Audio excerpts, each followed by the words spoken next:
this to Saudi to say that, look, we have this mosque.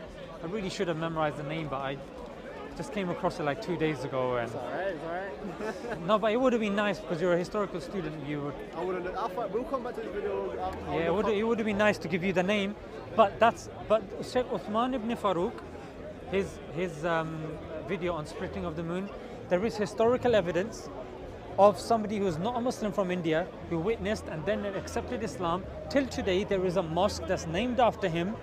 So there is historical evidence, there is testimonial evidence. So we have stuff like this, bro. Even in Islam, when you look at our oldest manuscript, or when you're talking about the Quran, you know the oldest manuscript is actually the Birmingham manuscript. The problem I have with that is that the dating it gives, carbon dating, is very wide, and the main problem with its dating, and I'm not certain anything about it more than just this, is that the dating gives a range from 2 years before the Prophet's birth to a long time into his life. No, it actually goes to 632. Exactly, right? It's actually 568 to 63. Exactly. So I mean, obviously we're gonna have to say it comes from sometime in the time, but I don't know exactly what it is. But that's carbon dating for you. Exactly, right? So it's Yeah. it's a thing I'm nervous about in terms of No, but I don't think you should be nervous. I'll tell you why. Because that was carbon dated by the University of Oxford. You know that, isn't it? I agree. Four folios. I have no problem with Yeah. the Birmingham Manuscript. But Or the- the Constitution. But all kind of, academia baggage on one side. Don't you think that's kind of remarkable? That 1400 years, we have 4 folios that we found. It's actually in a non-Muslim country, because that was a criteria that you said. Non-Muslim country. What I meant when I said we need Western academics. No, I got what you said, but what I'm saying is, if it was like the Topkapi one in Turkey, somebody could still say, oh yeah, but it's in Turkey, but it's this, but Yeah, even if it's not, it could have another origin, right? people could say all sorts of They things. could say, well, we don't know, but it wasn't written at this time, and this Yeah. has been there all that time. So yeah, sure. But when the Bible doesn't assert that we have manuscripts dating to the time of compilation, to the time of Jesus, the Torah doesn't claim that, the Vedas don't claim that. Well, the But Vedas claim a strong origin. the Vedas, no, I'm talking about manuscript. Yeah, Manuscript but evidence. But when you say manuscript, that's just this unfair to the way in which preservation took place in Indian culture. So before No. wait, let me. Yeah. I've done a lot of listening. Let me say a little two things. You know why I wanted to interrupt there? Because I wanted to make the point, and then I wanted to hear your answer. Because if you then make the point, and I'm like, oh, I wish I'd completed. That's why. Alright, go on. Yeah. So look, I'm not saying that it's only manuscript based. What I'm saying is that just like we have a oral tradition, we have a live language, Yep. and we have manuscripts, 3-pronged preservation of the Quran. So I'm saying that, again, I was talking about the manuscript, and I was saying that, okay, they don't make the claim of the manuscript. Go ahead. Sure. So that's what I'm saying. When it comes to preservation of the Vedas, I have no reason to actually defend this today. Yes. But from what I understand, it makes references to places and times that archaeologically we prove, like for example, there's a river that it talks about that dried up in 10,000 BC, and it talks about that river, for example. All right. So it's clearly pointing that points back to a clear point in time, so we should claim its origin, 10,000, 15,000 BC, right? But it's also The archaeological, yeah. and that's been peer reviewed, yeah? From my understanding, I could be wrong. Grain of salt. Okay. I don't remember exactly. Because I haven't heard that claim This was- from them. Okay, where I watched it, there's a video on YouTube called Hinduism Explained Logically by some German Western scholar, and he talks about this, right? He talks Right. about this, right? You can find this like an hour. And what he basically says is that when we talk about India, we're talking about a place that didn't have rights. Do you remember the channel? Oh, it was like Hinduism in Germany, something like that, something Fantastic. along those lines, right? Okay. And basically what they say is that the oral tradition, because it references information that is before the time of its writing, it must have some transmission back to that time. I'm also going to assert that they recited that daily, right? So the same way, even if, say mystically, Muhammad dies, the Quran just disappears, right? Just in that moment, every written Quran is gone, right? That does not mean that every day because it's recited, we're going to forget Surah Al-Fatiha and Surah Al-Ikhlas. We're not going to need the Quran to, if you wanted to keep transmitting that knowledge, right? You could have no Quran, and you today could teach your son Surah Al-Fatiha, you could teach his son Surah Al-Fatiha, and it's going to be preserved, right? That is the way it's preserved. In fact, Exactly, right? we as Muslims make So the the Vedas claim. is preserved the same way. Their daily recitation from student to teacher, student to teacher. Would you say, because for the Quran, we say if every single copy of the Quran was burnt today, Yeah, I know, yeah. we could reproduce it from the beginning to the end Exactly, right? from memory. So I'm saying But the Vedas- Vedas, would you say if every single copy of the Veda was burnt, we'd have the same Vedas Yeah. reproduced. Yeah. But in order to have that, you would need people that have memorized the Vedas today. People do memorize the Vedas today. So are there people Yes. that have that have memorized the Vedas from the Yes, beginning to that's the like end? the whole thing in Brahminical religion. That's what they do. They I, learn the Vedas. I've never heard of this before. Yeah, this is the tradition. This is even in Buddha. If we read the Buddhist scripture, Buddha I haven't come across a single Hindu that claims Yeah, yeah. to memorize the Vedas. It's very unusual. Because that's not okay. So You want to make this categorical statement on camera, Yeah, yeah? yeah, absolutely. Because you're kind of straw manning my position a bit. So I'm going to explain where you're confused. Okay, no So what problem, you're no saying, problem. well, I'm not saying the layman. I'm not saying the layman does Right. that. I'm saying the Brahmin does that. You understand No what- problem, no problem. Yeah. I don't think I strawman that bit. Well, you're kind of saying that, oh, you think average Hindus. I'm not saying that. Did I say average? Yeah, you did. You did. You Okay, kind of my implied- mistake yeah, then, my so you mistake. Kind of implied I was talking layman. I'm not talking layman. My mistake. Yeah. Let me clarify then. I haven't come across a single Hindu that claims to have memorized the Vedas, and I've never. There's a really good reason why. Okay, go ahead. Okay, so basically a Brahmin is only really a Brahmin according to tradition as long as he remains in India. If he leaves, he's not really considered a caste. This is once you leave India, right? So a Brahmin is someone that's going to be getting the tradition of the Vedas passed down to him, only really going to be found in India. So you're not going to find that in other places, but the tradition of it is very, very No, old. but even if a Brahmin is in India, there's so many ways that information can reach us through social media, through I'm sure peer-reviewed I'm journals. sure if you look into it, you'll find... I have. I'm telling you because look, I come to Speaker's Corner, I speak to people, and I make this claim that no other holy book from the major religions is memorized from A to Z, mass memorized. But for you, I'm saying let's just say even 5 people, 5 Hindus that have memorized the Vedas from A to Z. That's what I'm shocked. I mean, okay, I'm really shocked. I think we're both kind of sending it that none of us are going to be able to bring absolute evidence. So No, I it's don't not wanna- about evidence. think it You is know, kind of. no. The The thing, claim is that we cannot find X thing. If I can then come back no. with evidence that At X the thing at the exists. moment, I haven't asked you for evidence. At the No, moment, I'm saying. no, listen. I'm not actually pushing back at you. No, I'm not saying that. I'm saying that Yeah. we made a claim that something is true in the world. Yeah. There is not even 5 Hindus I could find. Yes, that yes, memorize Vedas. yes. So I'll come back to you in the next couple of weeks. And I'll Yes, just yes. back there, I'll You prove can do. I've made an inductive statement. No problem. Yeah.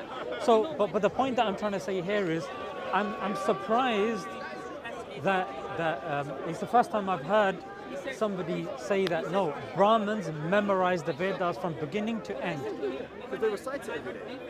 No, they may recite chunks of it. I don't deny the fact that But chunks if you go, if the recital through the years from start to finish, and for example, even Buddhist monks do this, I could show you a bunch of monks reciting the Dhammacakkappavattana, the Buddha's first sermon, all across the world without any of them need to read from the book, because they have memorized. All the sutras are memorized. All the important fundamentals are memorized. It's the same in Hindu, but the Vedas are going to be said throughout the year. The same way we have sutras that we say at different times of the year. These things are memorized and known by daily group recitation, right? So Hindus, Vedas, those are the daily oral recitation. This is how it works. So it's the same way you pray Surah Al-Fatiha every day, you will not forget Surah Al-Fatiha. Okay, I think you hit the nail on the head. I guess I was expressing my wonder at the fact that I'm hearing this claim being made. But I mean, you've hit the nail on the head. I mean, you're going to go back and you're going to. Yeah. If I'm wrong, you know I'm a humble guy, I'll say. Yeah, no, of course. But I wasn't asking for like pull this out. But No, but when you make a statement that something's true in the world, we're going to only determine whether that's true based on the evidence. You can't Yes, just, yes. If we were just wandering in the park and you just said, oh, well, that tree is blue, I'm not going to say, oh yeah, that's just true now, it's been said. No, we're going to say, well, how do we know that, right? So I guess the point that I'm trying to say is that when you ask a Muslim, has somebody memorized the Quran? We will scream and shout it from the top of our lungs. Yes, 6-year-olds, this and that. When it comes to people of other faiths, no one makes that claim.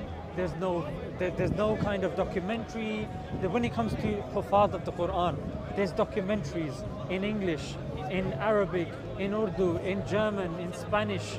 Yeah, whether people in Saudi, whether people in Pakistan, there are certain people that don't leave Darul Ulooms in India. There are certain people that don't leave institutions in Saudi, but yet the information of them memorizing the Quran goes far and wide, because every Ramadan we recite the whole Quran.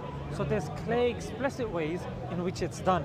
So exactly, and I'm saying it's clear, explicit in the Hindu and Buddhist yeah, tradition too. but my response to that is it's never come up in journals. It's never come up in Whose journals are you reading? well, academic journals. But who? Like Any of them scholars of Hinduism or Buddhism? well, yeah. Like who?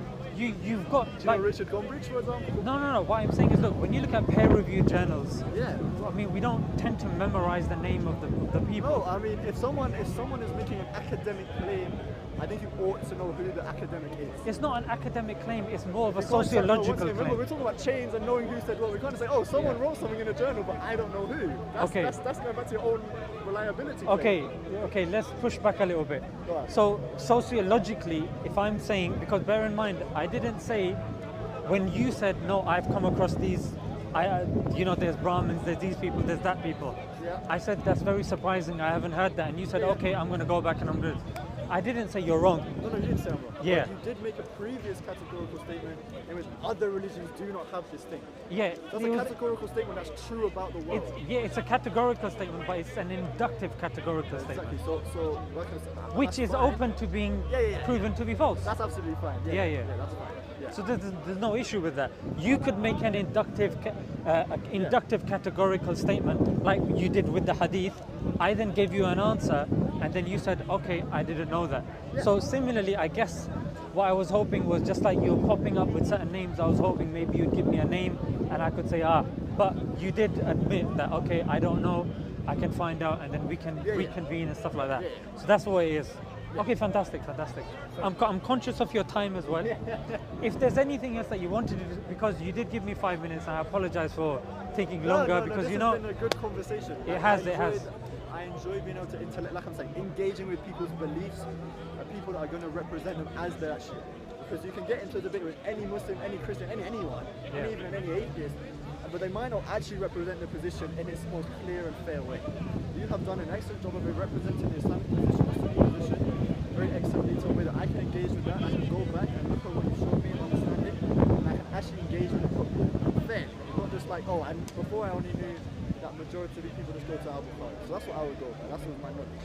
Now you're giving me further knowledge that I can now go look at that stuff and say, what is this stuff? What is this saying? What can I understand it to the view of history and the world? just before you go, because you're a Buddhist, I'm guessing you probably have more understanding of Buddhism and its scriptures. Sure. So when it comes to memorization, I'm not going to stop you because again, your time is there. Yeah. Just some homework of mine, because you said people have memorized the Buddhist scriptures. Yeah. I wouldn't say in majority because it doesn't. It's not like a revelation. Or There's anything, a 5 or 6. But all the major things, most monks are going to know. Can that you give clearly. me stuff that I could maybe go back and check? Yeah, if you want to check out maybe Richard Gombrich or actually, let me see how much charge. My phone is dead. Never mind. But I want to say that generally speaking, my understanding of the academic view is that the transmission of the text comes through Buddhist councils. So we have the first Sangha Council after Buddha's death. That follows through to about 50 years after with the second Sangha Council, where certain groups are expelled. So kind of like there's this view of this eternal Buddha nature established by this group we call the Mahasangika, they get expelled. They kind of move towards China, right? And then we get a third Buddhist council where the Emperor Ashoka basically wants them to affirm what they've affirmed in the previous 2 councils and make sure that's all still correct by their elders, so the transmission is through the elders, right? Sorry to interrupt, but would you say Buddhism is a religion or it's just a way of living? I would say it's religion. I'd say the understanding that it's a way of life comes from a period of Buddhism's interaction with Orientalism.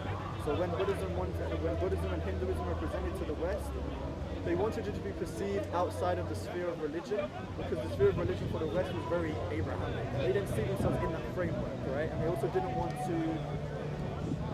I think they were nervous of cosmological comparison, if I'm honest. I think that's the real reason why they downplayed certain things. Now, I'm not a disingenuous person. Those things exist in my religion. I'm not going to downplay it. Yeah. But it really goes back to figures like Swami Vivekananda and Anagarika Dharmapala, who really were the first people to represent Buddhism on stage to the West, but they also had a very particular way they wanted to. So you're saying Buddhism's been warped over time? I say not warped, because it's all still there. The canon is there. What Buddha said is there. You can go back to that time and time again. People can go off however they like. The same way you can find a Muslim who says, I believe Ali is God. But you can go back to the Quran and say, hey, well, the Quran doesn't say that. But we can't. But you can get people who believe whatever they want in any group of beliefs, right? So you think Richard Gombrich is a good kind of starting point, yeah? Richard Gombrich is a very good start. And he talks about memorization as well? Or? He's going to talk to you about why he thinks that the scripture... Sam,